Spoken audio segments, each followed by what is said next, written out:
Why is Joe Espada so highly regarded throughout the sport? What makes him, in your opinion, such a strong finalist? First off, he's going to bring a bottle of Chianti. So nice. that will get him to the top of the list. But I would say this, couple of things.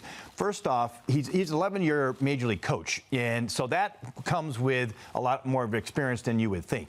He's learned under some really good managers, whether it's Joe Girardi, whether it's A.J. Hinch, Dusty Baker. I spoke to Dusty Baker recently. If Dusty puts a stamp of approval on you, I buy in because Dusty has been around the game a long time. So Dusty gave him a lot of leeway to run the team and do things and have a relationship with some of the star players, which I think when you have star players in Houston, similar to what you would have in New York, you could certainly handle that. He didn't do a lot of media, but when he needed to really refine his skills as a manager, he went back to Puerto Rico and managed in winter ball. So he brings a lot to the equation, has a lot of experience that I think puts him at the top of the list.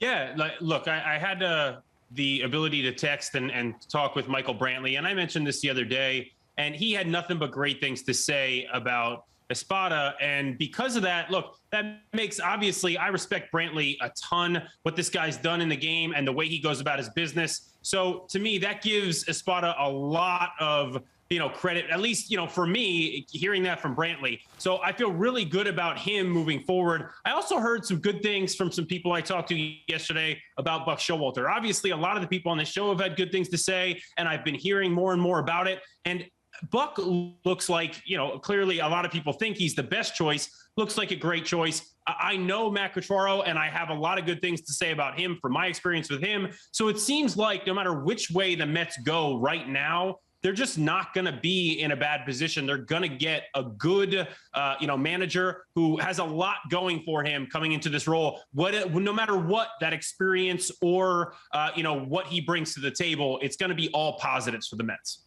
Buck Showalter's my pick, guys. And look, all the other candidates, Joe Espada, Matt Quatraro, I get it. They're good baseball guys. But I think the Mets need an experienced manager to deal with this team. I mean, think about some of the moves they made here this offseason, incorporating some of those veterans. This is a win-now group.